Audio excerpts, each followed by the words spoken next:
Meet event start नहीं हो रहा।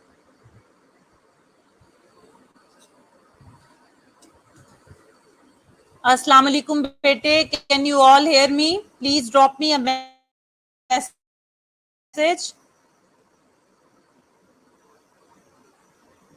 There is some network issue at my side today, but luckily now I'm able to log in.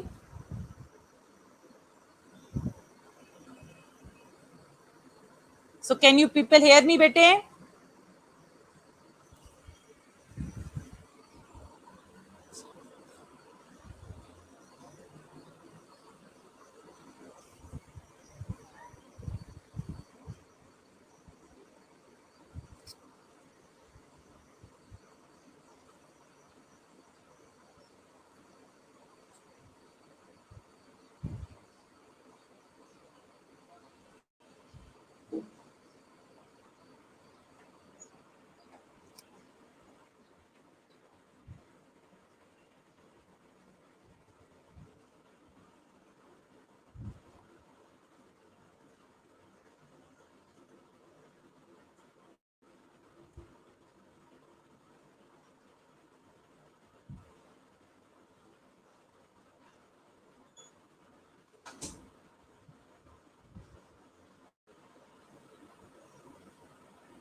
Okay, bete. Thank you, Julius.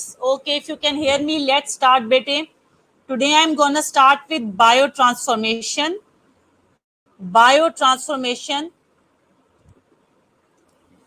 So please, all of you must be having your books on you.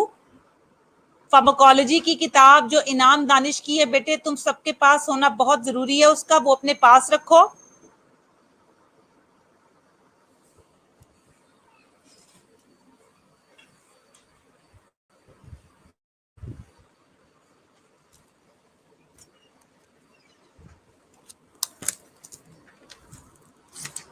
तो अब हम start करने लगे हैं बेटे. Biotransformation. So what is this biotransformation? Biotransformation refers to the series of chemical alterations of a drug that occurs within the body.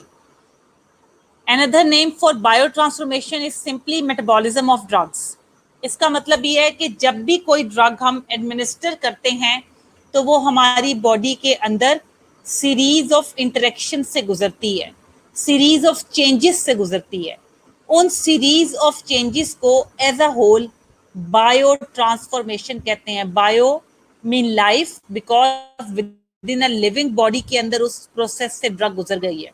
Transformation एक हालत से दूसरी हालत में जाना, इसलिए इसका नाम है बायो ट्रांसफॉर्मेशन. जिसमें कि ड्रग में टूट फूट होती है, टूट फूट का शिकार होती है कोई भी ड्रग, तो सिंपली हम इसको कहते हैं metabolism of drugs. Okay, so the series of chemical alteration of a drug that occurs with in the body is called bio transformation और मेटाबॉलिज्म ऑफ ड्रग. अब बायो ट्रांसफॉर्मेशन का फायदा क्या है? बायो ट्रांसफॉर्मेशन का फायदा हमें इसकी जैसे हर ड्रग की कोई ना कोई टाइप्स या फेजेस होती हैं हर प्रोसेस की, यहाँ पर हमारे पास बायो ट्रांसफॉर्मेशन की दो फेजेस हैं.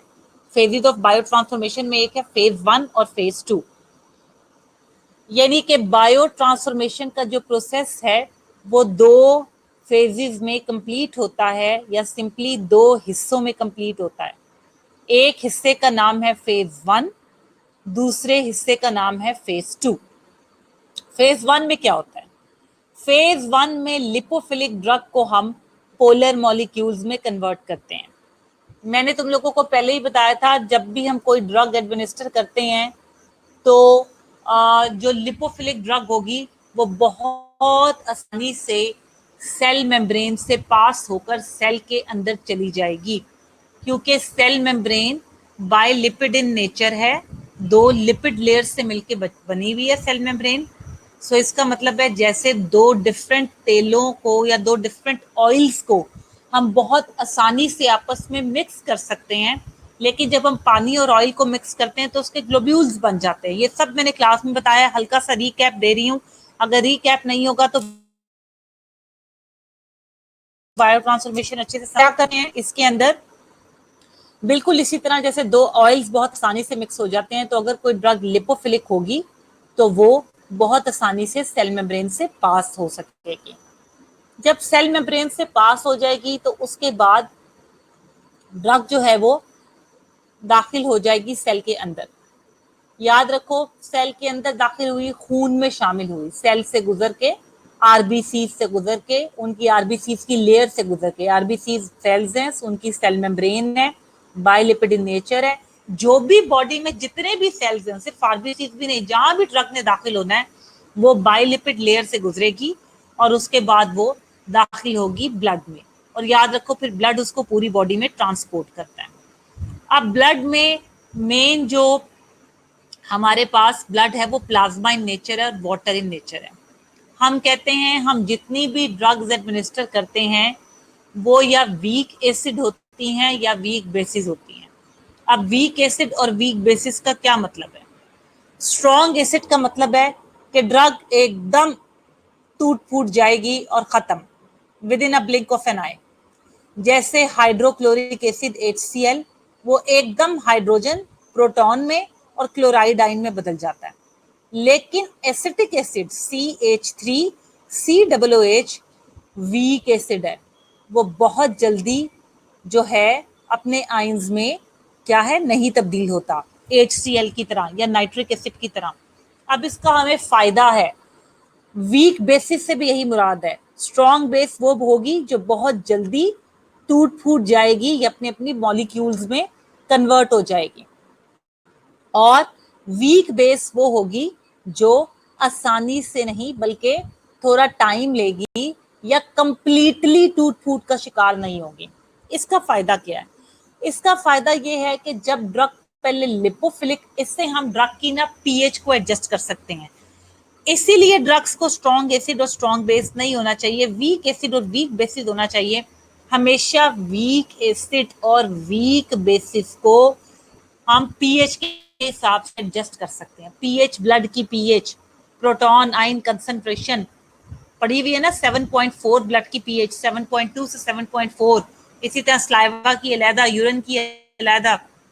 सो पीएच हमारी बॉडी में बहुत अहम किरदार अदा करती है। पीएच बैलेंस होना बहुत जरूरी है। एसिड बेस बैलेंस पीएच की वजह से होता है। जब भी पीएच डिस्टर्ब होगी इसका मतलब है एसिड बेस बैलेंस डिस्टर्ब है, हमारा बॉडी में एसिड और बेस की जो मुनासिब मिकदार है वो प्रॉपर नहीं है। अब ये सारी स्टोरी मैंने तुम्हें क्यों सुनाई है? जब ड्रग वीक एसिड होगी और वीक बेस होगी तो उसको पीएच के हिसाब से एडजस्ट करना आसान होगा। यानी कि क्या होगा कि लिपोफिलिक ड्रग जो तुमने खाई थी वो आसानी से सेल मेम्ब्रेन से गुजर जाएगी, ठीक है। अब ये लिपोफिलिक ड्रग टूट फूट का शिकार होगी बॉडी के अंदर जाके। अब इस लिपोफिलिक ड्रग को बॉडी से निकलना भी है।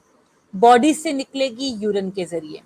यूरिन है हाइड्रोफिलिक, पानी वाली चीजों को ज्यादा आसानी से निकालेगा। तो अगर ड्रग लिपोफिलिक ही रहेगी तो ना ही वो ब्लड जो कि वाटर इन नेचर है, प्लाज्मा है ना ब्लड के अंदर, तो प्लाज्मा क्या है, 90% ब्लड प्लाज्मा है और प्लाज्मा वाटर है। तो अगर लिपोफिलिक ड्रग ही रहेगी, हाइड्रोफिलिक में कन्वर्ट नहीं होगी, तो ना ही वो ब्लड के अंदर मिक्स होकर बॉडी में ट्रांसफर या बॉडी में डिस्ट्रीब्यूट हो सकेगी, और ना ही यूरिन जो अगेन वाटर इन नेचर है उसके जरिए बॉडी से एलिमिनेट हो सकेगी। इसका मतलब है हमारे लिए बहुत ज़रूरी है कि कोई ऐसा प्रोसेस हो जो ड्रग को लिपोफिलिक से हाइड्रोफिलिक में कन्वर्ट कर दे, और उस प्रोसेस का नाम है बायो ट्रांसफॉर्मेशन। इस फेज में जाने से पहले बहुत ज़रूरी है कि अब तक मैंने जितना तुम्हें पढ़ाया है तुम्हें क्लियर हो। 2 मिनट दे रही हूँ, रीकैप या रिकॉल कर लो इस कॉन्सेप्ट को जो मैं बता रही हूँ, और अगर कोई क्वेश्चन है तो अभी पूछो ताकि मैं फेजेस की तरफ जाऊं।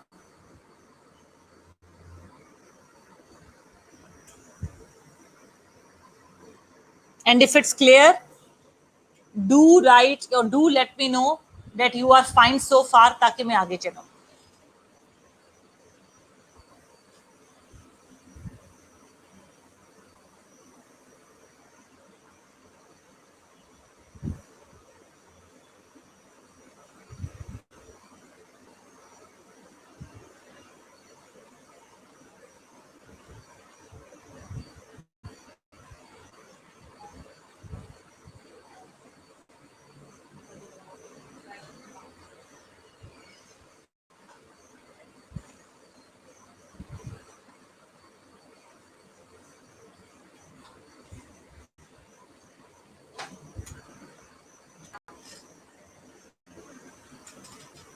ओके बेटे, great if you have no issue. So now phase 1 के अंदर जो लिपोफिलिक ड्रग होगी, ओके बेटे, वो हाइड्रोफिलिक ड्रग के अंदर कन्वर्ट होगी. सॉरी. अब इस तरह होता है कि जो ड्रग है उसके अंदर कुछ हाइड्रोफिलिक ग्रुप्स होते हैं जिनको लिपोफिलिक ग्रुप ने छुपाया होता है. तो फेज 1 के अंदर 3 तरह के केमिकल रिएक्शंस होते हैं जिनका नाम है ऑक्सीडेशन, रिडक्शन और हाइड्रोलिसिस. ये 3 तरह के केमिकल इंटरेक्शन जो छुपे हुए हाइड्रोफिलिक फंक्शनल ग्रुप्स होते हैं उनको अनमास्क करते हैं. जैसे हम किसी चीज को छुपाने के लिए उस पे कोई चीज रख दें, कोई चादर डाल दें, तो वो हमें नजर नहीं आएगी, हमें नहीं पता लगेगा चादर के नीचे क्या है. मैं कोई भी चीज अगर ढूंढ रही हूँ और अगर मैं उसको किसी चादर से कवर कर दूं तो पता नहीं चलेगा कि वो कहां पर है. लेकिन जब वो चादर रिमूव कर दी जाएगी तो it will be visible to us. इसी तरह ड्रग के अंदर पोलर ग्रुप्स भी होते हैं, नॉन पोलर ग्रुप्स भी. याद रखो, नॉन पोलर ग्रुप्स बल्कि ग्रुप्स होते हैं, यानी बड़े बड़े ग्रुप्स होते हैं साइज में, और पोलर ग्रुप स्मॉल होते हैं. तो ये नॉन पोलर ग्रुप्स उन या बल्कि ग्रुप्स जो हैं, इन्होंने उन पोलर फंक्शनल ग्रुप को, जैसे कि मैंने यहां पर देखो लिखा हुआ है hydroxyl group, sorry, hydroxyl group और NH2 ग्रुप, अमीन ग्रुप, ये पोलर फंक्शनल ग्रुप्स हैं, इनको कवर किया होता है. तो ये जो 3 तरह के रिएक्शन होते हैं फेज 1 में, ऑक्सीडेशन, रिडक्शन और हाइड्रोलिसिस, ये उन पोलर फंक्शनल ग्रुप्स को अनमास्क कर देते हैं, मीन वो हमें विजिबल हो जाते हैं. जब ड्रग में पोलर ग्रुप्स विजिबल हो जाते हैं तो वो लिपोफिलिक से हाइड्रोफिलिक में कन्वर्ट हो जाती हैं, और जब वो लिपोफिलिक से हाइड्रोफिलिक में कन्वर्ट हो जाती है तो इसका मतलब है फेज 1 ने अपना काम कर दिया है, यानी उसने ड्रग की लिपोफिलिसिटी को कम कर दिया है. जो भी हम ड्रग खाते हैं उसकी कोई ना कोई फार्माकोलॉजिकल एक्टिविटी होती है, यानी उसने बॉडी में जाके कोई ना कोई एक्शन करना होता है. जो फेज 1 है बायो ट्रांसफॉर्मेशन की, उसमें फार्माकोलॉजिकल एक्टिविटी या तो बढ़ जाती है या कम हो जाती है या उस पर कोई इफेक्ट नहीं होता. तीनों में से कुछ भी हो सकता है. इसका मतलब है फेज 1 में कुछ ड्रग्स की फार्माकोलॉजिकल एक्टिविटी बढ़ जाती है, कुछ की कम हो जाती है और कुछ पे कोई इफेक्ट नहीं होता. सो फेज 1 के अंदर, मैं रिपीट कर रही हूं, फेज 1 के अंदर ड्रग्स के अंदर जो हाइड्रोफिलिक ग्रुप्स होते हैं उनको लिपोफिलिक ग्रुप्स ने मास्क किया होता है. सो लिपोफिलिक ग्रुप्स की अनमास्किंग के नतीजे में हाइड्रोफिलिक ग्रुप्स विजिबल हो जाते हैं, और जब ये हाइड्रोफिलिक ग्रुप्स विजिबल हो जाते हैं तो ड्रग जो है वो लिपोफिलिक से हाइड्रोफिलिक में कन्वर्ट हो जाती है. वो 3 तरह के रिएक्शंस जो अनमास्किंग करते हैं फेज 1 में, वो है ऑक्सीडेशन, रिडक्शन और हाइड्रोलिसिस. फेज 1 के अंदर फार्माकोलॉजिकल एक्टिविटी या तो बढ़ जाती है या कम हो जाती है, या फार्माकोलॉजिकल इफेक्ट के ऊपर, एक्टिविटी के ऊपर कोई इफेक्ट नहीं होता. सो मुख्तलिफ ड्रग्स के ऊपर फेज 1 का मुख्तलिफ इफेक्ट होता है, मुख्तलिफ ड्रग्स की फार्माकोलॉजिकल एक्टिविटी के ऊपर. यहां तक बेटे कोई क्वेश्चन है तो अपनी, ताकि मैं अगली फेज पे चलूं.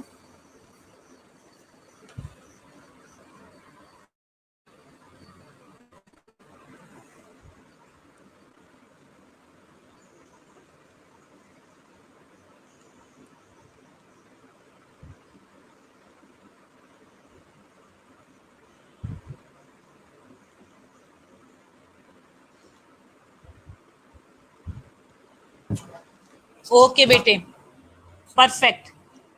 अब एक चीज याद रखो, फेज 1 चली गई है तो अब बारी आएगी फेज 2 की. अब ड्रग के पास जो अपने फंक्शनल ग्रुप्स मौजूद थे, हाइड्रोफिलिक जो थे, फेज 1 में हमने उनको तो अनमास्क कर दिया। स्टिल ड्रग अभी इतनी लिपोफिलिक है कि वो बॉडी से एलिमिनेट नहीं हो सकती।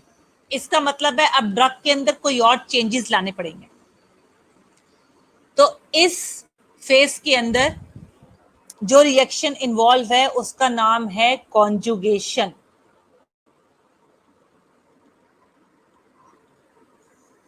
नाम से ही तुम्हें क्लियर हो रहा होगा, कॉन्जुगेशन का मतलब है किसी चीज का साथ अटैच कर देना, कॉन्जुगेट बना देना।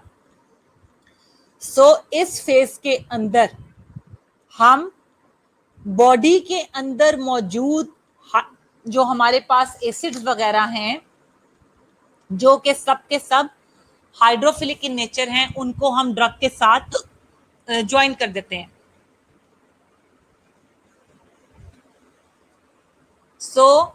यहां पर हम क्या कर रहे हैं, कॉन्जुगेट बना रहे हैं। ड्रग के अंदर HCl होता है, बॉडी के अंदर, सॉरी, हमारी बॉडी के अंदर हाइड्रोक्लोरिक एसिड मौजूद है, सल्फेट्स मौजूद हैं।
ओके बेटे, hopefully you can hear me now. Phase 2 के अंदर जो हमारे पास रिएक्शन आ रहा है वो कॉन्जुगेशन है। You can hear me now बेटे?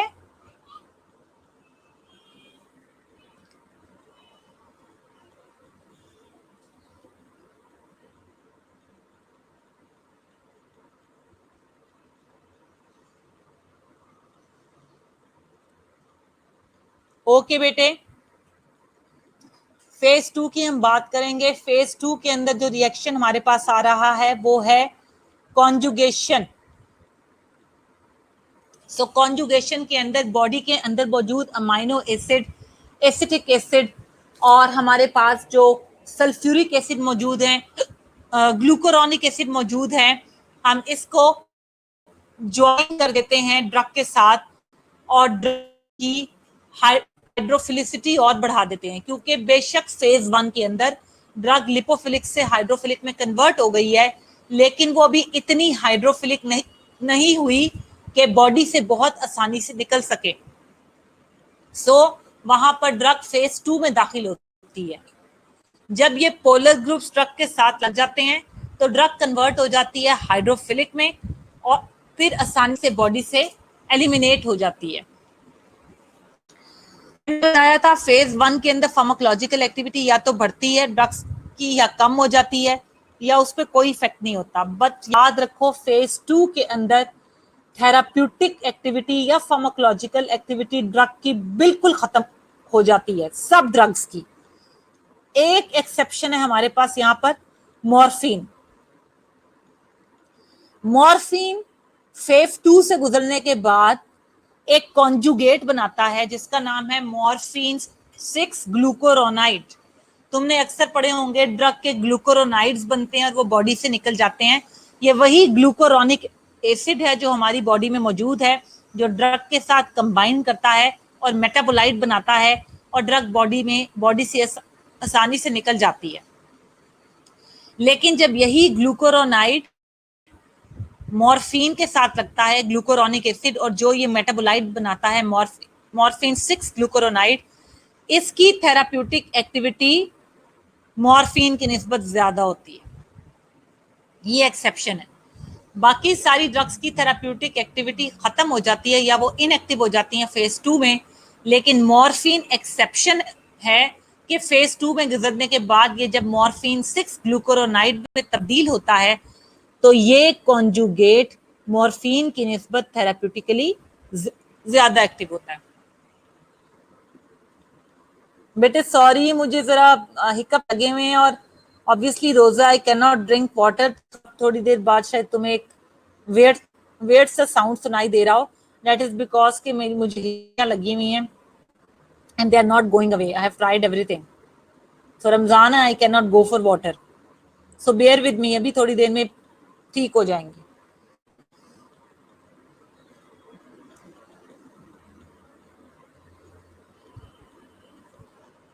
ओके यहाँ पर बेटे फेज 2 भी कंप्लीट होती है। प्लीज लेट मी नो किस किस को समझ आई है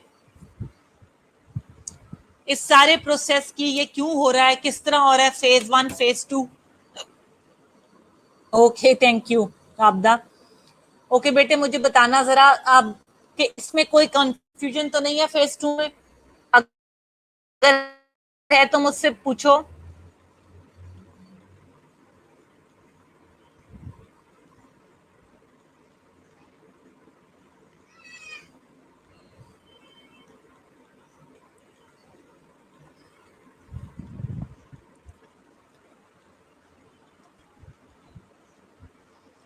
ओके सबको क्लियर है?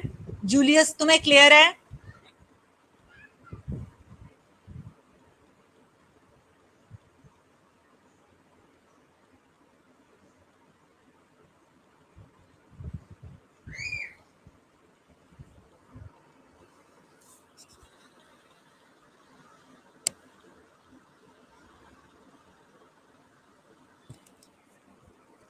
ओके अब मैं बायो ट्रांसफॉर्मेशन को एक इंपॉर्टेंट पॉइंट के साथ वाइंड अप करूंगी। जहन में रखना कि कुछ ड्रग्स जब फेज 1 में जाती हैं वो इतनी हाइड्रोफिलिक हो जाती हैं, वो लिपोफिलिक होती हैं, लेकिन फेज 1 के अंदर ही उनकी लिपोफिलिसिटी इतनी कम हो जाती है कि वो बॉडी से डायरेक्टली एक्सक्रीट हो जाती हैं और उन्हें फेज 2 में जाने की जरूरत नहीं पड़ती। कुछ ड्रग्स को फेज 1 और फेज 2 दोनों से गुजरना पड़ता है एक्सक्रीट आउट होने के लिए, ठीक है। और कुछ ड्रग्स अपनी केमिकल नेचर की वजह से पहले फेज 2 में जाती हैं, बाद में फेज 1 में जाती, रिवर्स होता है बॉडी से, ठीक है। ये समझ आ गई है कि कुछ ड्रग्स जो हैं वो डायरेक्टली जब फेज 1 में जाती हैं तो बॉडी से एलिमिनेट हो जाती हैं, उन्हें फेज 2 में जाने की जरूरत नहीं पड़ती। कुछ फेज 1 फेज 2 दोनों से गुजरती हैं, कुछ फेज 1 को बाईपास कर देती हैं और डायरेक्टली फेज 2 में जाती हैं और बॉडी से निकल जाती हैं।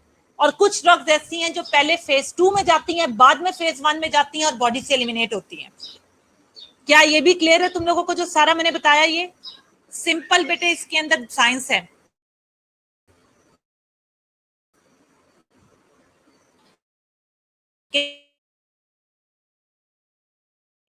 जब वो फेज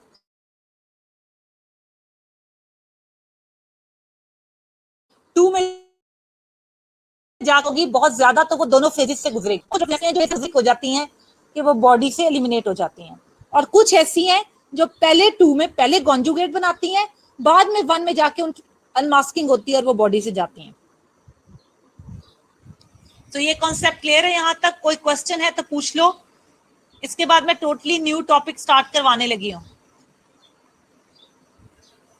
यहां पर बायो ट्रांसफॉर्मेशन खत्म हो जाती है। फेज 2 वाली ड्रग्स कौन सी हैं जो पहले फेज 2 में जाती हैं? ये अभी आगे जब मैं तुम लोगों को साथ साथ ड्रग्स बताऊंगी तो सारी बताऊंगी कि ये फेज 1 है, ये फेज 2, ये जब हम उस ड्रग को डीपली पढ़ेंगे। सो मीनवाइल अभी सिर्फ यही कॉन्सेप्ट ज़हन में रखो।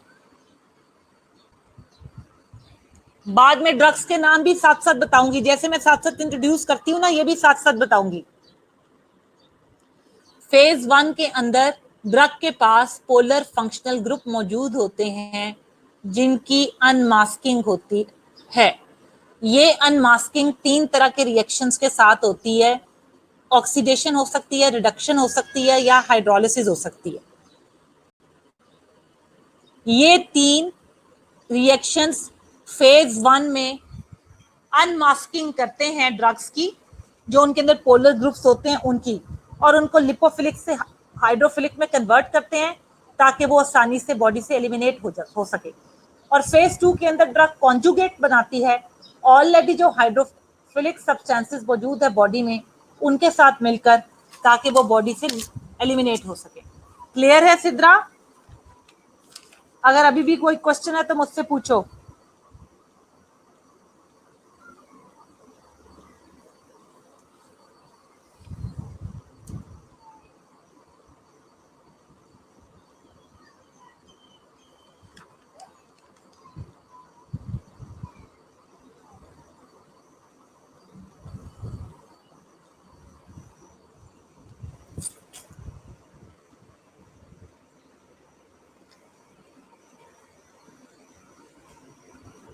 बेटे सबको क्लियर है? कुछ लोग पार्टिसिपेट नहीं करे बेटे, अगर ऑनलाइन हो तो do participate and let me no. कोई कंफ्यूजन है तो पूछो।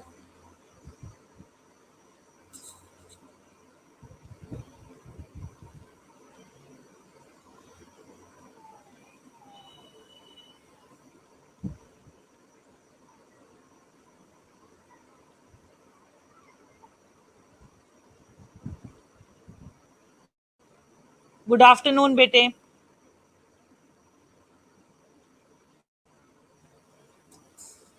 मैम ये नॉन पोलर कहाँ होते हैं? आप द बेटे क्वेश्चन थोड़ा एलैबोरेट करो। नॉन पोलर कहाँ होते हैं, क्या मतलब है इसका? ड्रग खुद नॉन पोलर होती है। ड्रग नॉन पोलर होती है ताकि वो आसानी से मेम्ब्रेन से गुजर सके। उस नॉन पोलर को मैंने पोलर में कन्वर्ट करना है। नॉन पोलर का मतलब है वो लिपोफिलिक है, उसे ऑयल से प्यार है। Okay, good question. Oxidation and reduction में फर्क बता दे। वेरी गुड, तीनों में बताती हूं। Oxidation means addition of oxygen, reduction mean addition of hydrogen, hydrolysis mean with the help of water break down होता है, OH ग्रुप लगता है। सादिया क्लियर हुआ? जब ऑक्सीजन एंटर होगी या ड्रग के साथ जो है वो ऑक्सीजन जब लगे जाके उसको ऑक्सीडेशन कहते हैं। जब ड्रग के साथ हाइड्रोजन जाके लगेगा उसे रिडक्शन कहते हैं। एग्जैक्टली, रिडक्शन में एडिशन ऑफ हाइड्रोजन होती है। ऑयल को पता है घी में कैसे कन्वर्ट करते हैं? ऑयल को घी में कन्वर्ट करने के लिए उसकी रिडक्शन करते हैं, उसके अंदर हाइड्रोजन ऐड करते हैं। जब ऑयल में हाइड्रोजन ऐड करते हैं तो वो घी में कन्वर्ट हो जाता है। हाइड्रोजिनेशन कहते हैं इसको। Hydrogenation of oil converts oil into ghee.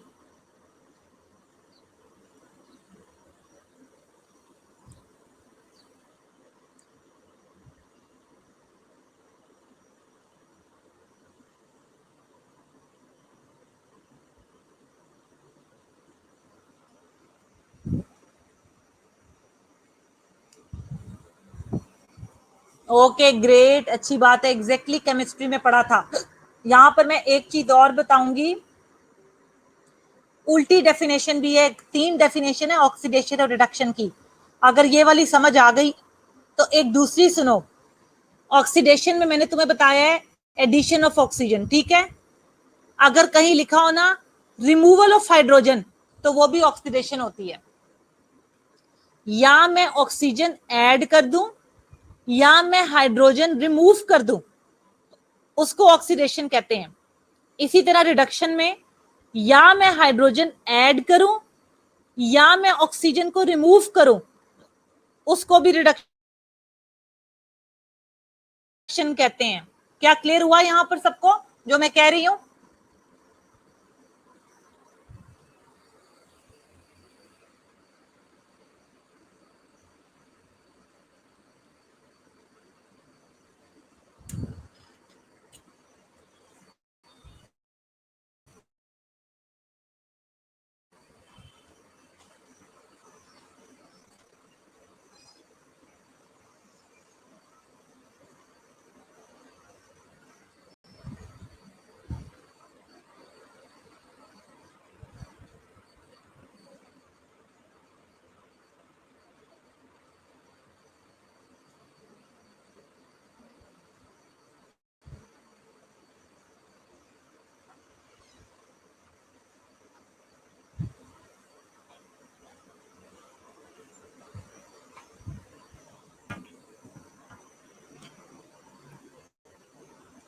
Okay great बेटे, यहाँ पर बायो ट्रांसफॉर्मेशन खत्म होती है।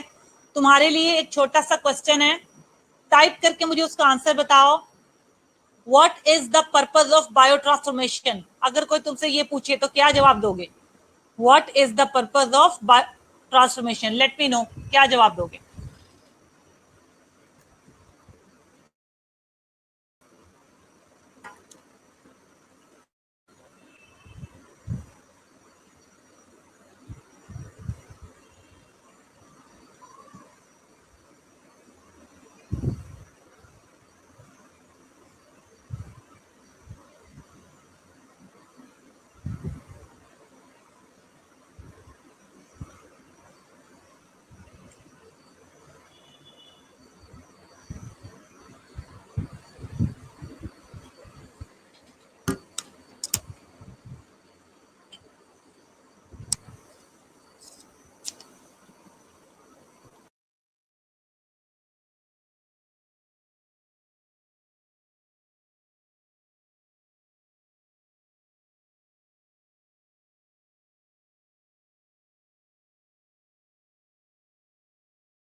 Okay, rest of you.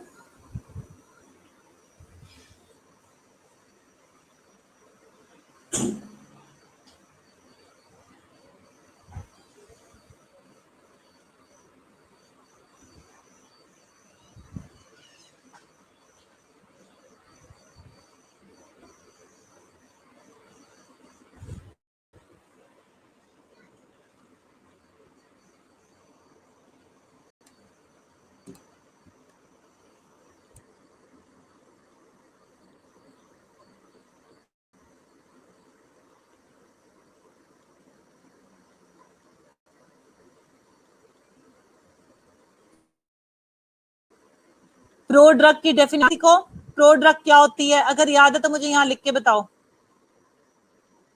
Pro drug की क्या डेफिनेशन होती है? बेशक एग्जैक्ट डेफिनेशन ना बताओ, सिर्फ इतना बता दो प्रो ड्रग क्या होती है।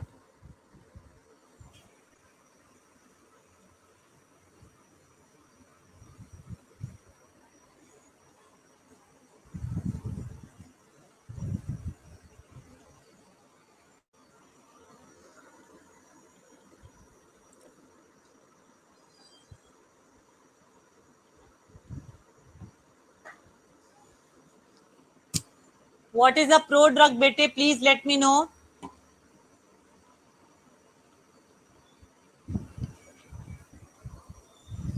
Precursor of drug.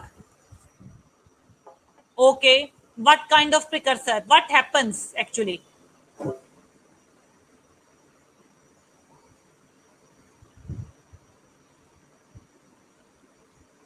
कोई और भी ट्राई करे? ओके गुड हबीबा, कोई और ट्राई करे?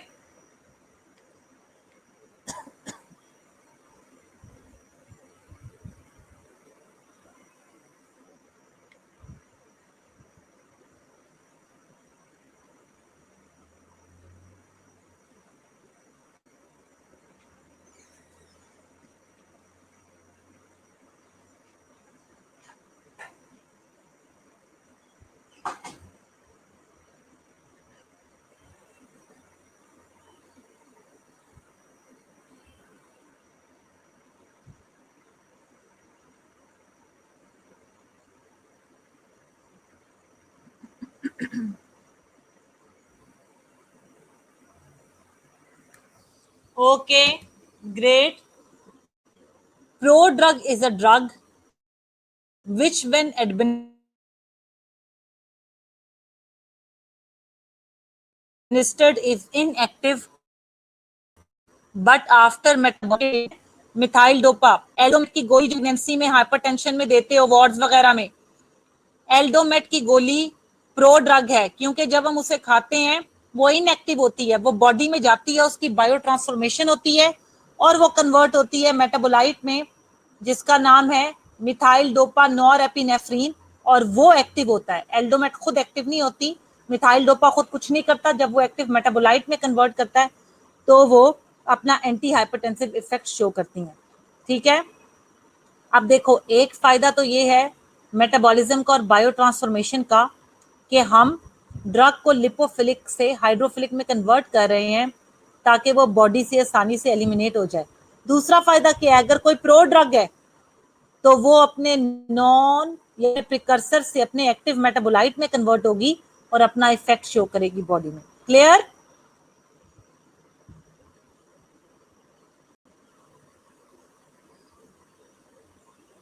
ये दो फायदे हैं। Hopefully it is clear to you now. मैं आगे स्टार्ट करने लगी हूं, मैं आने लगी हूं ड्रग इंटरेक्शंस के ऊपर। अगर अभी भी कोई क्वेश्चन है तो पूछ लो, नहीं है तो बस कोई एक बंदा मुझे कह दे कि it's clear, so I will start drug interactions straight away.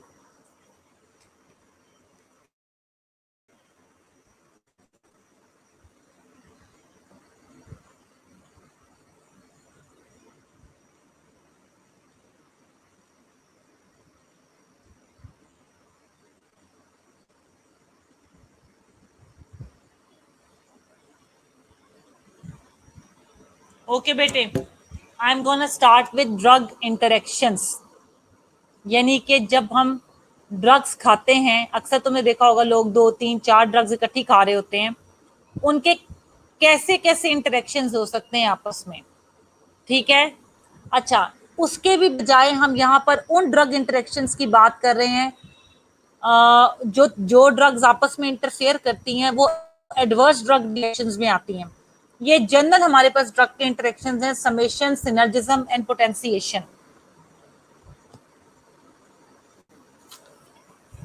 इनाम दानिश की बुक में से निकालो इसको।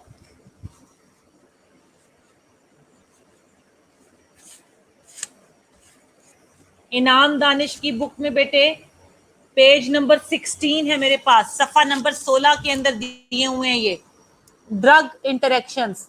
ये करवाने लगी हूं मैं, ये बहुत इंपॉर्टेंट है और इसका कॉन्सेप्ट तुम्हें क्लियर होना बहुत इंपॉर्टेंट है। होपफुली तुम सबने निकाल लिया होगा। यहां पर हमें ड्रग इंटरेक्शंस जो मेन पता होने चाहिए वो है समेशन, सिनर्जिज्म और पोटेंशिएशन। समेशन नाम से ही पता लग रहा है, सम जमा कर रहे हैं। समेशन ऐसा प्रोसेस है जिसमें दो ड्रग्स के इफेक्ट को हम जमा करते हैं। इसका एक और नाम भी है जो मैंने यहाँ पर मेंशन नहीं किया हुआ, बेशक तुम नोट डाउन कर लो अपने पास या बुक पे लिख लो, समेशन के आगे इनाम दानिश की बुक पे लिख लो। इसको एडिटिव इफेक्ट भी कहते हैं। एडिशन होता है ना, एडिशन के क्वेश्चन जमा के सवाल, उसी से additive effect, ADDITIVE, additive. Station and additive effect both are the same things.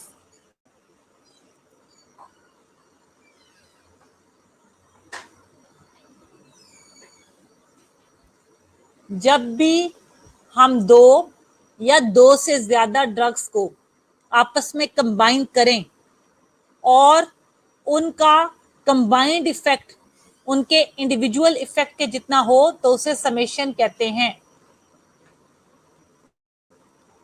यानी जब भी 2+2 4 होगा, बेटे पेज नंबर 16 है, 16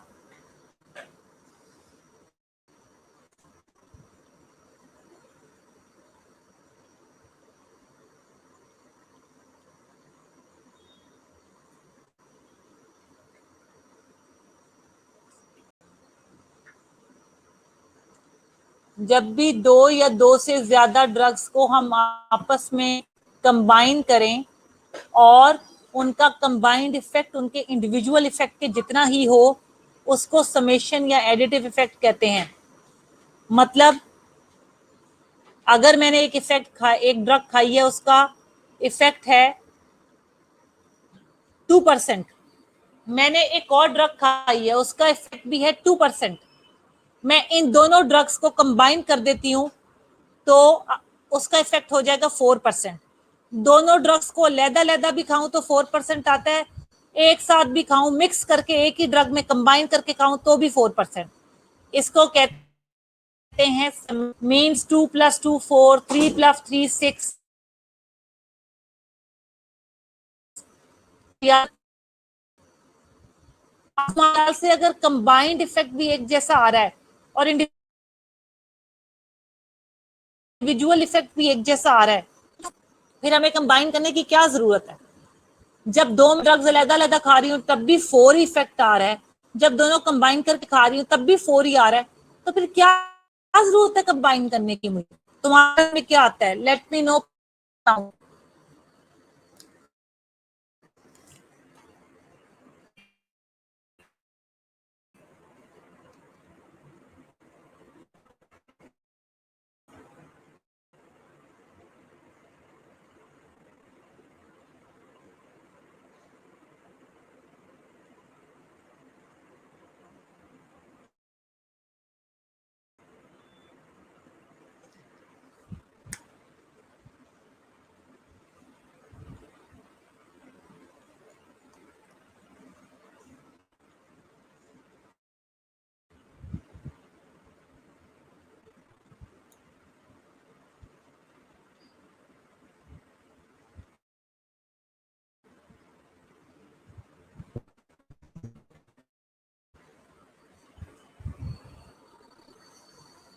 एनीवन बेटे, पोटेंसी कम हो सकती है।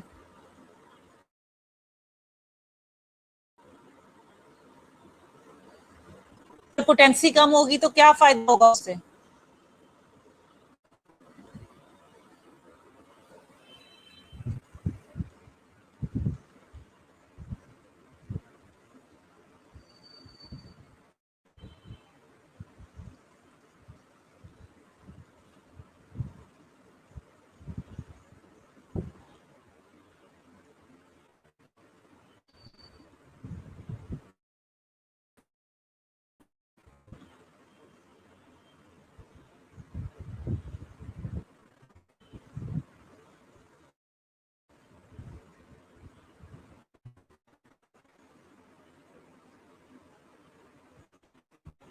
का इफेक्ट डबल बेटे, डबल तो आ रहा है ना।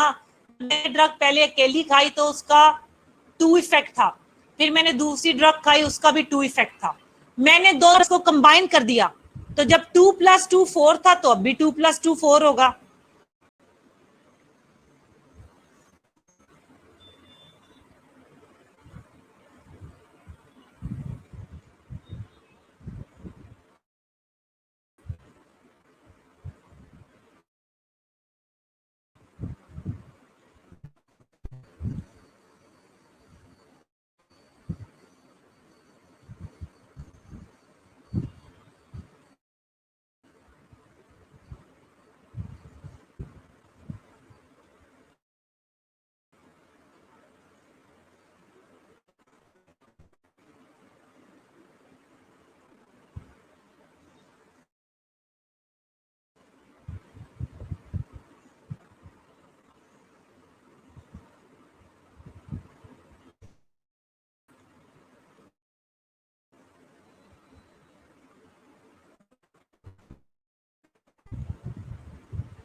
आपदा समझ आई है बेटे? बेटे I am not getting it, तुम लोगों को क्या समझ नहीं आ रहा मुझे बताओ। 2+2 क्या होता है? 4। मैंने दोनों ड्रग्स को अलग अलग खाया तब भी उसका इफेक्ट आया, जब मैंने दोनों को इकट्ठा करके खाया तब भी उसका इफेक्ट 4 आया। कंबाइन करने से इफेक्ट कोई फर्क नहीं पड़ा, तो हम क्यों कंबाइन करें, ये क्वेश्चन है।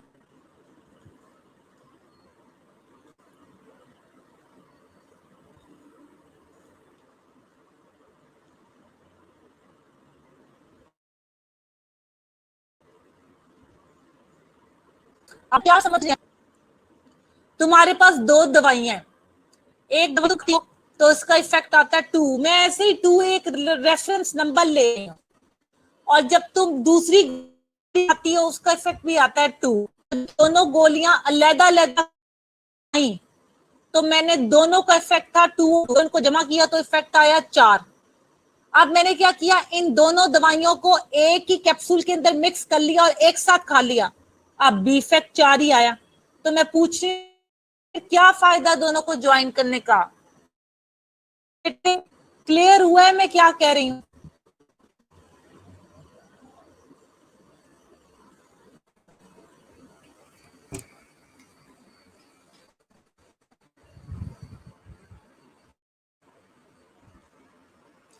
Very good Sidra, patient compliance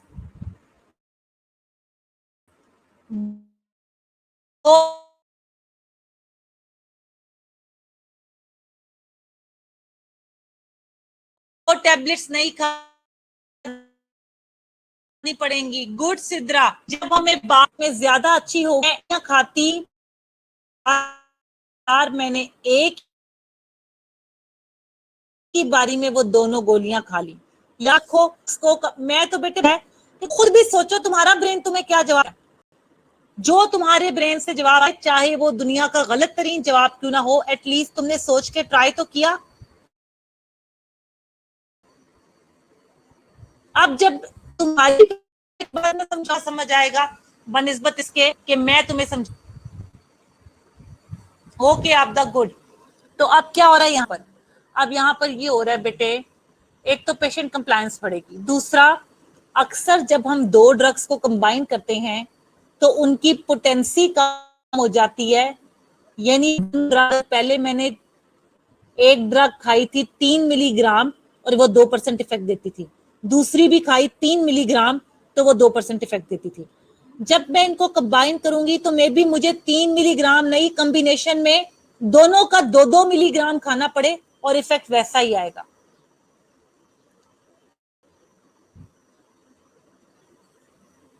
यानी मुझे दोनों को कंबाइन करना पड़ेगा और इफेक्ट वैसा ही आएगा। अब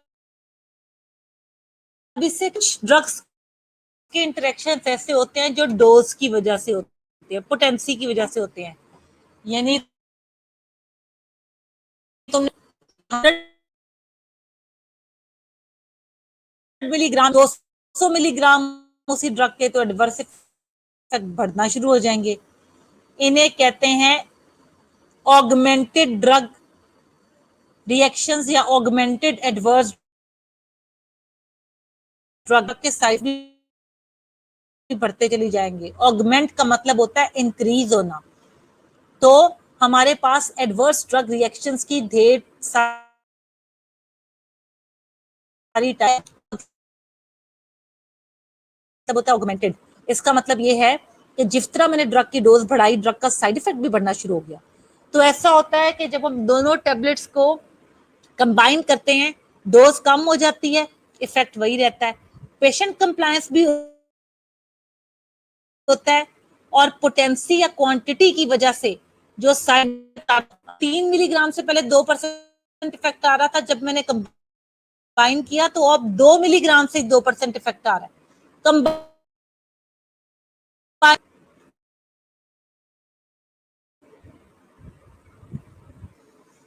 इज इट क्लियर बेटे? ये कॉन्सेप्ट क्लियर होना बहुत बहुत जरूरी है।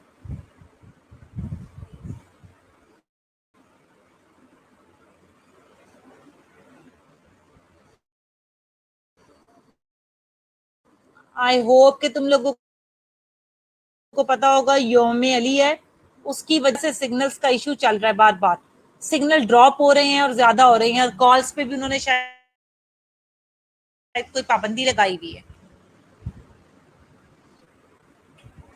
अब आ रही है आवाज?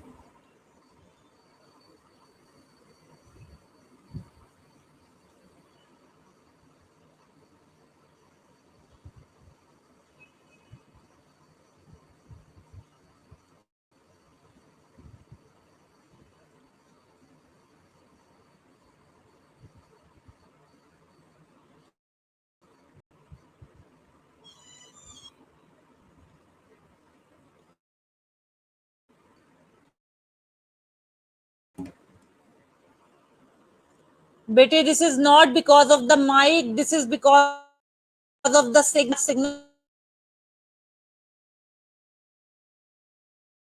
का।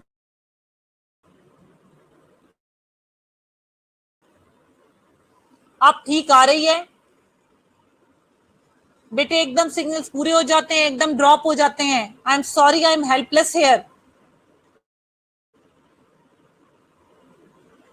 मेरे पास दो।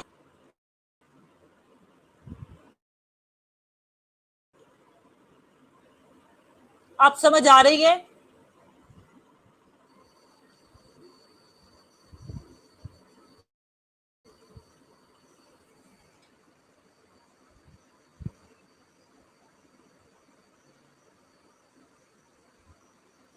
ओके गुड, अगर अब आवाज आ रही है। अब क्या समझ नहीं आ रहा वो बता दो, मैं रिपीट करती हूँ, दोबारा सुन लो। ड्रग इंटरेक्शंस की हम टाइप पढ़े हैं, उसमें पहली टाइप मैं तुम्हें पढ़ा रही हूँ जिसका नाम है समेशन, जिसका दूसरा नाम एडिटिव इफेक्ट है। समेशन में का मतलब ये है ऐड करना, जमा करना। एडिटिव का मतलब भी यही है, एडिशन, ऐड करना, जमा करना। जब दो या दो से ज्यादा ड्रग्स को हम इकट्ठा खाएं और उनका कंबाइंड इफेक्ट बिल्कुल वैसा आए जैसा कि हम उन दोनों ड्रग्स को अलग अलग खाएं, तो उसको समेशन कहते हैं। अगर कंबाइंड इफेक्ट भी है और अलग अलग कंबाइन करने से पेशेंट कंप्लायंस बढ़ेगी, दो अलग अलग मेडिसिन नहीं खानी पड़ेंगी, एक ही मेडिसिन में तुम्हारा काम हो जाएगा। दूसरा, drug reactions, adverse drug reactions की टाइप्स होती हैं A B C D E, मैं भी उनकी डिटेल में नहीं जा रही। उनमें से टाइप ए को कहते हैं augmented adverse drug reaction. Augment का मतलब बढ़ाना। ये ऐसे एडवर्स ड्रग रिएक्शंस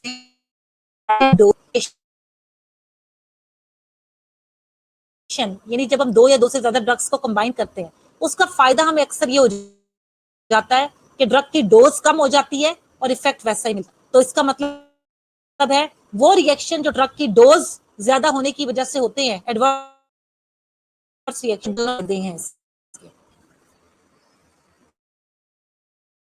इसकी एग्जांपल देने लगी हूँ सेप्ट्रान की। का कोड ट्राई का मतलब ट्राई मेथोप्रेम, मिथॉक्साजोल का मतलब सल्फा मिथॉक्साजोल। सेप्ट्रान की गोली तो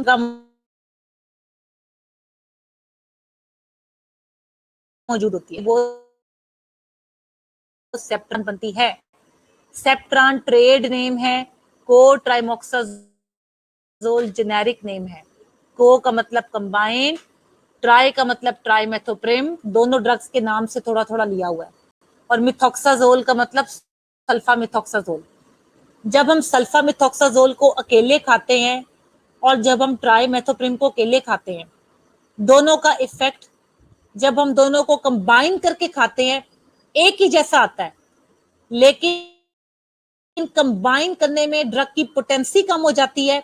सो जो हमारे पास एडवर्स इफेक्ट आ रहे होते हैं वो कंबाइन करने से कम हो जाते हैं।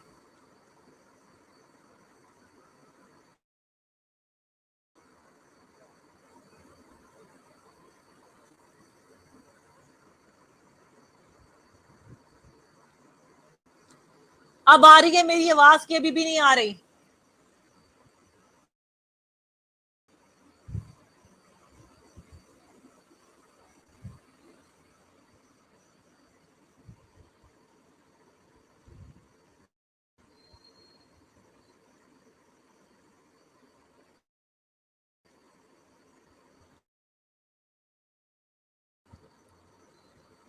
बेटे कैन यू हेयर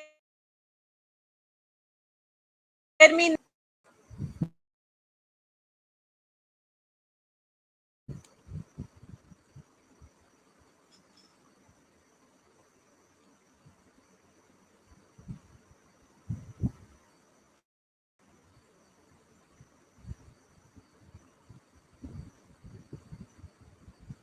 बेटे वो कट इसलिए रही है बार बार के सिग्नल ड्रॉप हो जाते हैं, उसमें आई am helpless, I can not do anything. आज सुबह से ये इश्यूज हैं।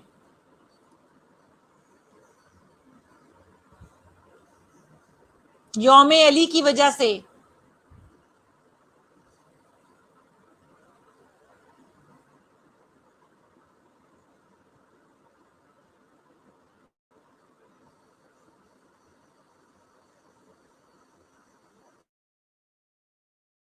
मैं तुम्हारे आपका वेट कर रही थी, मैं बोल नहीं रही थी इसलिए वॉइस नहीं आ रही थी। अब आ रही है आवाज? तुम सब एक काम एक दफा पढ़ो, सबके सब उस समेशन की डेफिनेशन को एक दफा पढ़ो and then let me know. तसल्ली से पढ़ो, कोई बात नहीं, मैं 100 दफा बताऊंगी अगर समझ नहीं आएगी तो। That's why I am here.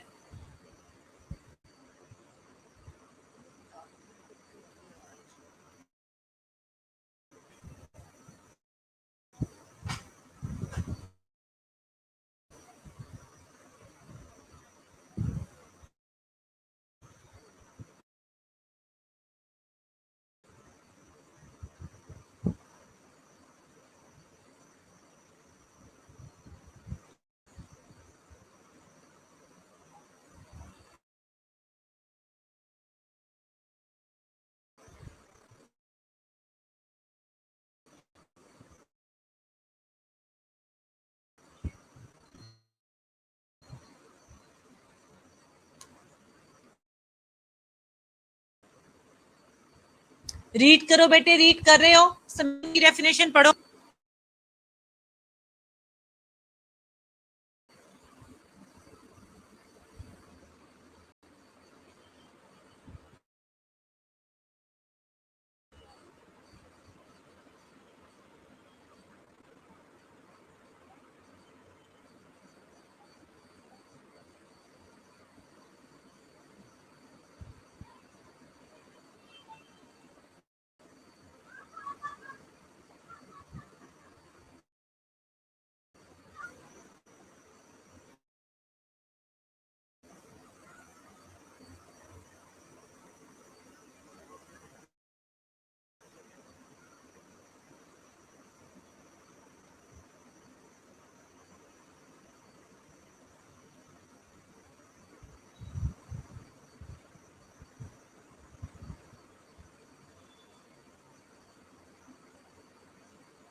बेटे तुमने रीड कर लिया सबने?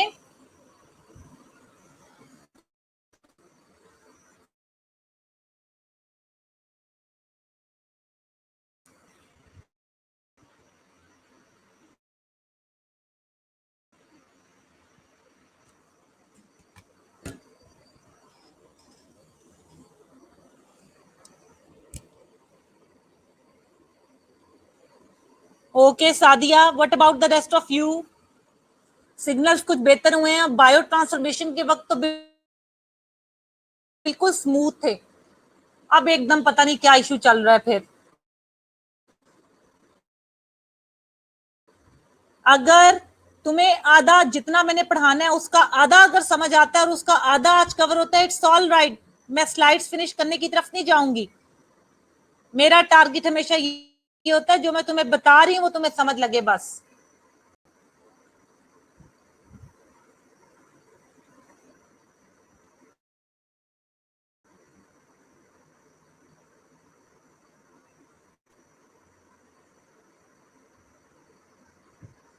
सादिया को समझ आ गई है। What about the rest of you बेटे?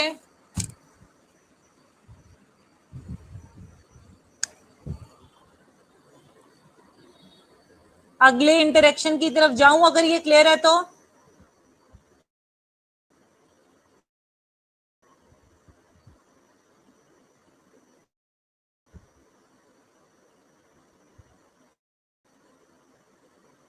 बेटे अगले इंटरेक्शन की तरफ जाऊं इफ इट इज क्लियर?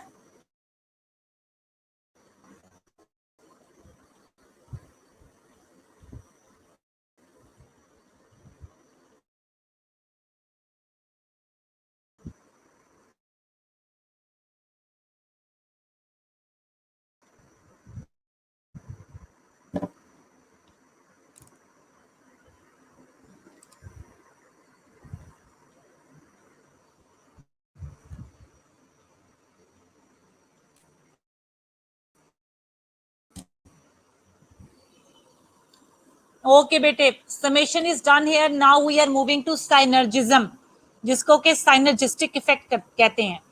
याद रखो, एडिशन में और समेशन में एक मेन कानून है, 2 + 2 4 ही होगा। यानी जो भी तुमने ड्रग को कंबाइन किया है उसका कंबाइंड इफेक्ट उसके इंडिविजुअल इफेक्ट से ज्यादा नहीं होगा। एडिटिव इफेक्ट में, लेकिन उसका जो कंबाइंड इफेक्ट होगा वो इंडिविजुअल इफेक्ट के सम के बराबर ही होगा। 2 + 2 इज ऑलवेज 4 इन एडिटिव और समेशन। साइनर्जिज्म में ऐसा नहीं है। साइनर्जिज्म में 2 + 2 5 6 7 8 9 10 कुछ भी हो सकता है, लेकिन 4 नहीं होगा। ठीक है, इसका मतलब है यहां पर हमेशा होगा जब भी हम 2 या 2 से ज्यादा ड्रग्स को कंबाइन करें और उनका कंबाइंड इफेक्ट उनके इंडिविजुअल इफेक्ट से ज्यादा आए तो उसको साइनर्जिज्म कहते हैं। कहते हैं या साइनर्जिस्टिक इफेक्ट कहते हैं। वो दोनों ड्रग्स मिलके एक दूसरे के इफेक्ट को बढ़ा देती हैं। बारबिचुरेट्स तुम लोगों को पता है सेडेटिव्स एंड हिप्नोटिक्स के अंदर आते हैं। ठीक है, सेडेटिव और हिप्नोटिक हम जो ड्रग्स देते हैं जो सडेशन कॉज करती हैं, बारबिचुरेट्स वहां पे देते हैं स्ट्रेस रिलीवर, पेन रिलीवर के तौर पर, जेन को काम डाउन करने के लिए। अगर उसको और yes more than its capacity बेटे बढ़ाने में मदद देती हैं। सो इथाइल अल्कोहल और बारबिचुरेट को जब हम कंबाइन करेंगे तो जो बारबिचुरेट का सेडेटिव इफेक्ट होगा वो इथाइल अल्कोहल की प्रेजेंस की वजह से ज्यादा हो जाएगा। इसकी एक और तुम्हें अच्छी सी एग्जांपल देती हूँ। एंटीबायोटिक्स में पेनिसिलिन और अमाइनोग्लाइकोसाइड्स दोनों यूज करते हो तुम लोग। पेनिसिलिन के अंदर कितनी ड्रग्स यूज करते हो? ये सब पेनिसिलिन है। आगे से पेनिसिलिन की टाइप्स हैं। इसी तरह अमाइनोग्लाइकोसाइड में जेंटामाइसिन, एमिकासिन, कैनामाइसिन, ये सब क्या है? अमाइनोग्लाइकोसाइड है। अब जनरल में तुम्हें एक रूल बताती हूँ इसका। तो अमाइनो ग्लाइकोसाइड्स हैं, बैक्टीरिया की टाइप्स होती हैं ग्राम पॉजिटिव और ग्राम नेगेटिव, ये भी तुम्हें पता होगा। जो अमाइनो ग्लाइकोसाइड्स हैं, अगर मैं अकेले वो तुम्हें खाने को दूं या मैं खुद खाऊं, तो वो सिर्फ ग्राम नेगेटिव बैक्टीरिया को किल करेंगे, ग्राम पॉजिटिव बैक्टीरिया का कुछ नहीं बिगाड़ेंगे, क्योंकि उसके अगेंस्ट तो वो काम ही नहीं करते। इसी तरह अगर मैं तुम्हें पेनिसिलिन दूं, तो पेनिसिलिन ग्राम पॉजिटिव को किल करती हैं, ग्राम नेगेटिव को कुछ नहीं करती, तो फिर ग्राम पॉजिटिव तो हो जाएंगे किल, ग्राम नेगेटिव का कुछ भी नहीं बिगड़ेगा। ये दोनों का इंडिविजुअल इफेक्ट है। अमाइनो ग्लाइकोसाइड्स और पेनिसिलिन को, जब मैं अमाइनो ग्लाइकोसाइड्स और पेनिसिलिन को कंबाइन करके खाऊंगी, तो ग्राम पॉजिटिव बैक्टीरिया भी किल इफेक्ट से बढ़ जाएगा कि नहीं। ये एग्जांपल है साइनर्जिस्टिक रिएक्शन या साइनर्जिज्म की। अब जो मैंने पढ़ाया है इनाम दानिश की बुक के अंदर, इस स्टेटमेंट को पढ़ो और फिर मुझे बताओ ये क्लियर है कि नहीं। तो एडिटिव इफेक्ट होगा। 2+2 जब 4 नहीं होगा, वो 2+2 जब 4 होगा तो वो एडिटिव इफेक्ट होगा। जब 2+2 4 नहीं होगा, वो कुछ भी हो सकता है, 5 6 7 8 9 10, वो 4 नहीं है, वो साइनर्जिस्टिक इफेक्ट है। दानिश वाली डेफिनेशन पढ़ो, फिर पूछो मुझसे।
बेटे इज इट क्लियर? दोनों रिएक्शन समझ आ गए हैं?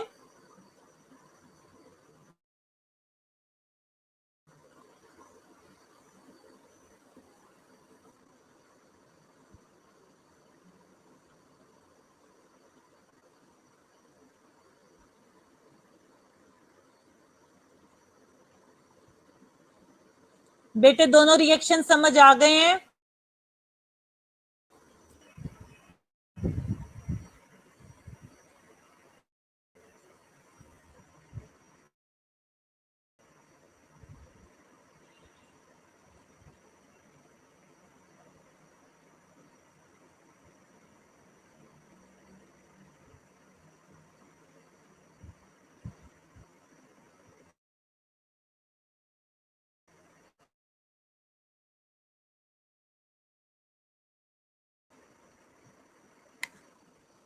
ओके ग्रेट बेटे, यहां पर हमारे फिर दोनों रिएक्शंस कवर हो गए हैं, साइनर्जिस्टिक इफेक्ट भी कवर हो गया।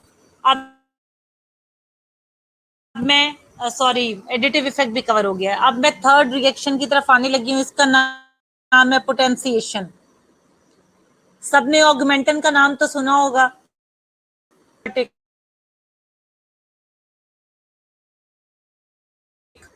जहां जरूरत ना भी हो वहां भी हम ऑगमेंटन का धड़ाधड़ इस्तेमाल करते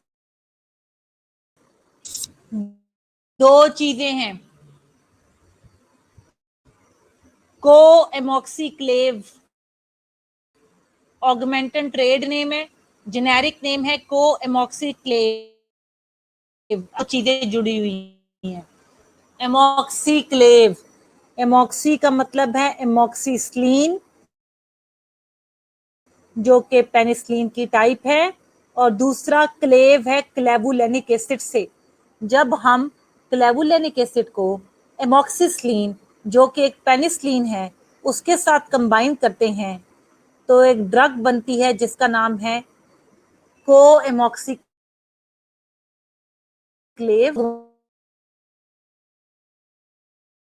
ऑगमेंटन का नाम इसलिए ले रही हूँ कि जीएसके की सबसे ज्यादा कॉमनली हम ये यूज करते हैं, बाकी दूसरी कंपनीज भी इस कॉम्बिनेशन को बनाती हैं।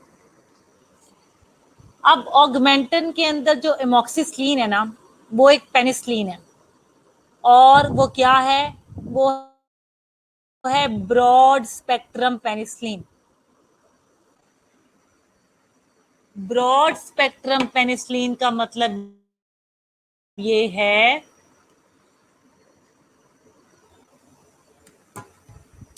ब्रॉड स्पेक्ट्रम पेनिसिलिन का मतलब ये है कि उसका इफेक्ट ज्यादा है। ब्रॉड का मतलब ज्यादा, नैरो का मतलब कम। तो खाली एमोक्सिबेट ढेर सारे डिफरेंट टाइप्स के बैक्टीरिया को किल करती है, लेकिन बैक्टीरिया के अंदर एक नेचुरल फिनोमिनन मौजूद है,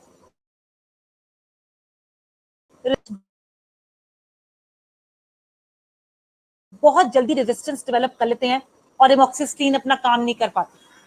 यानी कि मैंने एमोक्सिसिलिन खाई कि बैक्टीरिया मर जाए, एमोक्सिसिलिन ने अपना काम करना शुरू किया, रेजिस्टेंस डेवलप कर लेते हैं। जब वो एमोक्सिसिलिन के अगेंस्ट रेजिस्टेंस डेवलप कर लेते हैं, मैं ड्रग तो खा रही हूँ पर ड्रग का कोई इफेक्ट नहीं हो रहा क्योंकि बैक्टीरिया ने उसके अगेंस्ट रेजिस्टेंस डेवलप कर लिया। हम क्या करेंगे, कंबाइन कर देते हैं एमोक्सिसिलिन के क्लेवुलेनिक एसिड को। क्लेवुलेनिक एसिड जो बैक्टीरिया ने वो रेजिस्टेंस डेवलप करनी होती है ना, वो डेवलप नहीं होने देता। ठीक है, वो डेवलप नहीं होने देता और एमोक्सिसिलिन अपना काम करता चला जाता है। अब देखो यहां पर दो तरह के एजेंट हैं। इसकी एक और मैं तुम्हें एग्जांपल देती हूं।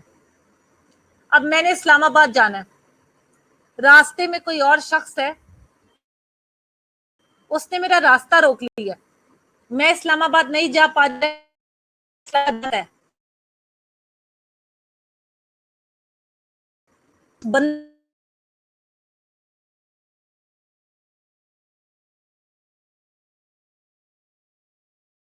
बंदे को रोग नहीं,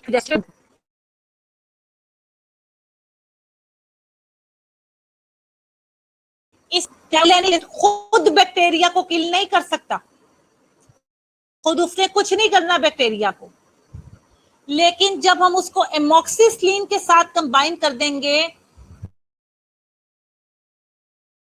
तो वो बैक्टीरिया है और बैक्टीरिया के अगेंस्ट एमोक्सिसिलिन अपना काम करती रहती है। क्या ये तुम सबको समझ आई है?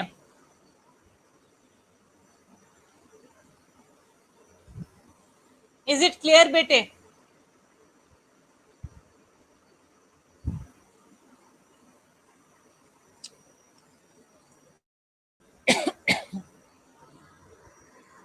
ओके, मुझे नहीं पता चला कि आवाज कहां से कटी है। जो तुम्हें नहीं समझ आया वो मुझसे पूछ लो प्लीज।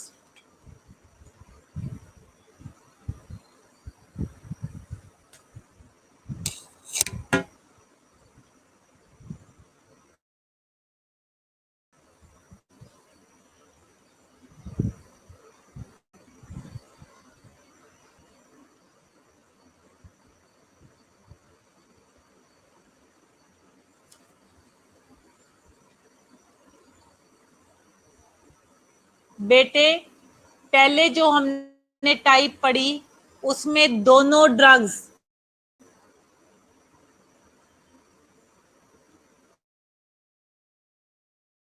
करती हूँ बेटे, इट्स ऑल राइट, मैं दोबारा रिपीट करती हूँ।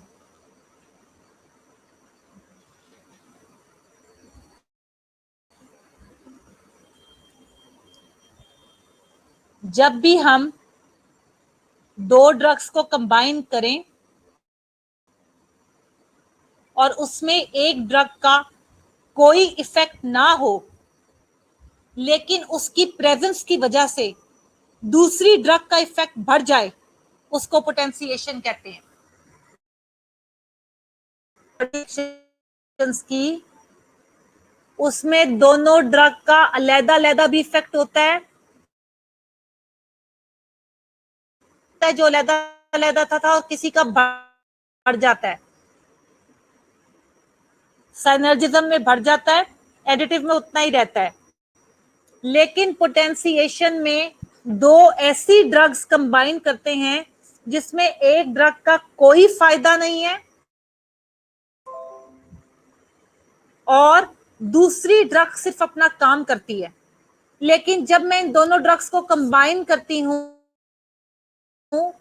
तो वो ड्रग जिसका फार्माकोलॉजिकल एक्शन है, कोई इफेक्ट नहीं है, बढ़ जाता है, इसे पोटेंशिएशन कहते हैं।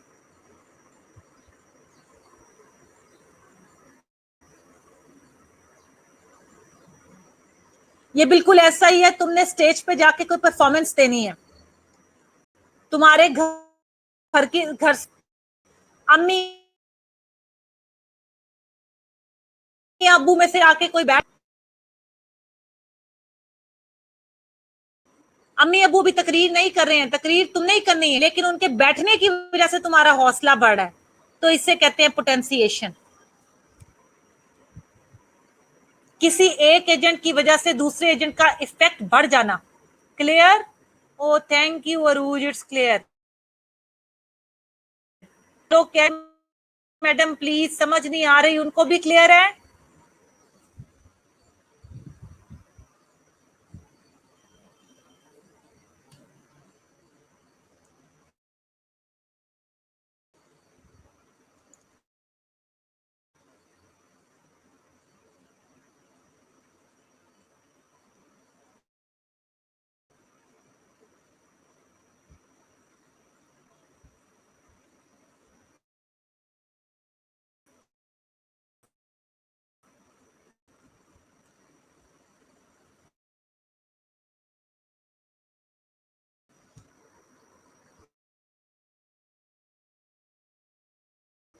इस स्लाइड, ओके बेटे थैंक यू बेटे, इस स्लाइड में छोटी सी मिसप्लस पेनिसिलिन्स, प्लीज ये यहाँ की एग्जांपल नहीं है, ये साइनर्जिज्म की एग्जांपल है, इसे वहां पे तुमने ऐड करना है, ये गलती से मुझसे यहाँ पे ऐड हो गई है, क्लेव, एमोक्सिसिलिन प्लस क्लेबुलानिक एसिड, ऑगमेंटन, ठीक है। पोटेंशिएशन में ये एग्जांपल कोट मत करना, ये एनर्जी। अब तुम्हारे पास सिर्फ 2 मिनट हैं, एक दफा इनाम दानिश की लिखी इन तीनों कोई दिमाग में, तो प्लीज इनको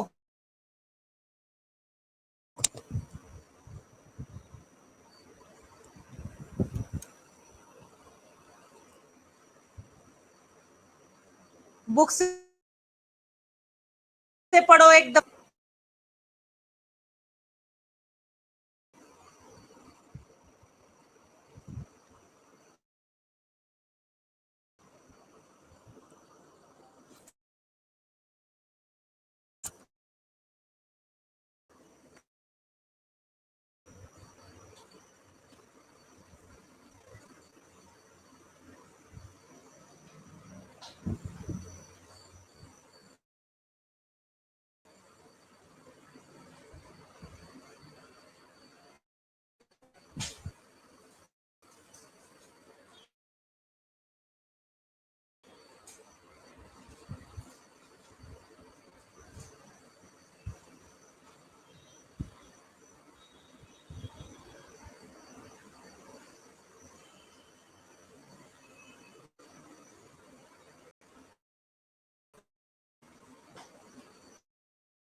मैं इधर ही हूं, रीड करो और पूछो मुझसे जो समझ नहीं आ रहा।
जी बेटे, है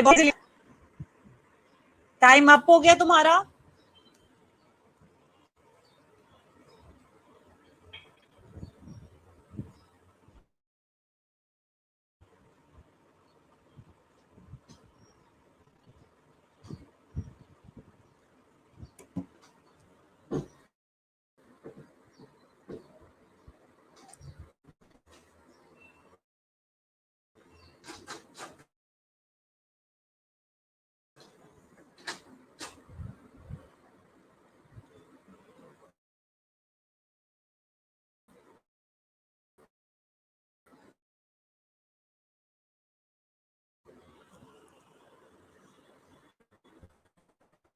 चलूं?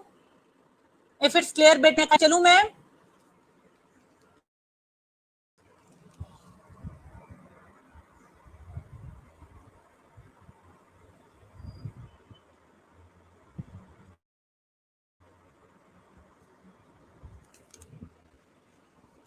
ओके बेटे, नेक्स्ट स्लाइड पे मैं जा रही हूं। ये आज की हमारी लास्ट स्लाइड होगी। This is about peutic index. Therapeutic index की एक मैथमेटिकल प्रेजेंटेशन दी हुई है, पेज नंबर 16 के ऊपर ही नाम में थेराप्यूटिक इंडेक्स की डेफिनेशन है।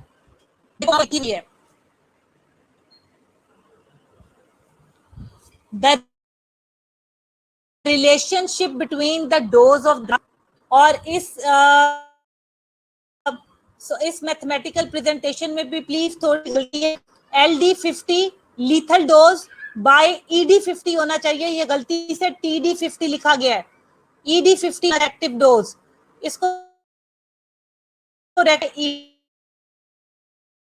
ED50 हमेशा याद रखो। जब कोई हम ड्रग दें,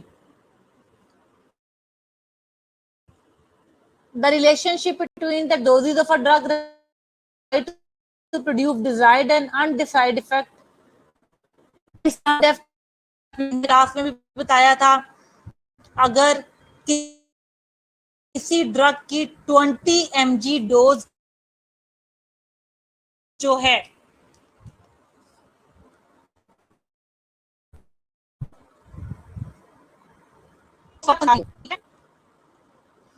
अगर किसी ड्रग की 20 mg डोज हमें फायदा पहुंचाती है और 40 mg डोज जो है वो हमें नुकसान पहुंचाती है, हमारे लिए एडवर्स इफेक्ट क्रिएट करती है, तो 40 माइनस 20 इसका मतलब है मार्जिन ऑफ सेफ्टी 20 होगा।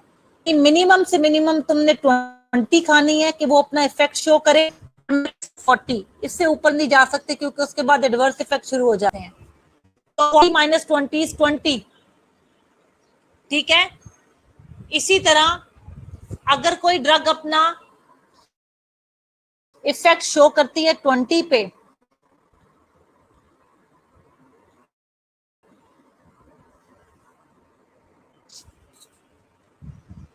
अगर कोई ड्रग अपना डिजायरेबल इफेक्ट शो करती है 20 पे, और अगर कोई ड्रग अपना डिजायरेबल इफेक्ट शो करती है 20 पे और शो करती है 80, इसका मतलब है मार्जिन ऑफ सेफ्टी। इस ड्रग को हम बड़े सुकून से पेशेंट्स में यूज कर सकते हैं क्योंकि हमें पता है एडवर्स डोज और इफेक्टिव डोज के दरमियान फासला बहुत ज्यादा है। अगर एडवर्स डोज और इफेक्टिव डोज के दरमियान फासला कम होगा तो मींस मार्जिन ऑफ सेफ्टी कम होगा। एपिलेप्टिक ड्रग्स ऐसी हैं, उनकी सेफ डोज और एडवर्स डोज फासला बहुत कम होता है, इसलिए लेकिन उनको भी एहतियात से इस्तेमाल करते हैं। लेकिन मसला ये है कि यहाँ पर जब मार्जिन ऑफ सेफ ज्यादा है तो ड्रग सेफ टू यूज है।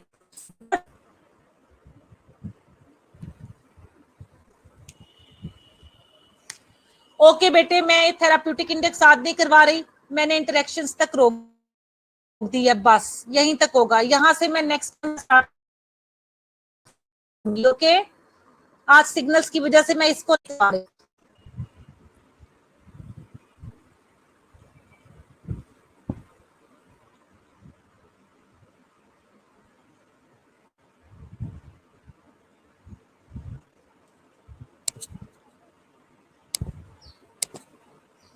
आज यहीं तक, पोटेंशिएशन तक, जो आगे लिखा है वो नेक्स्ट टाइम करवाऊंगी।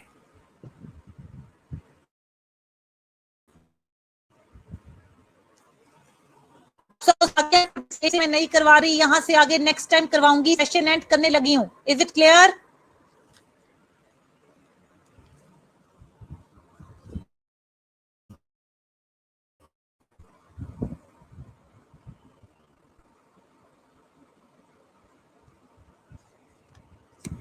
ओके बेटे, Once again, have a blessed Ramzan, whoever is fasting. See you next Friday. ठीक है, मैं यहाँ पे सेशन खत्म कर रही हूँ.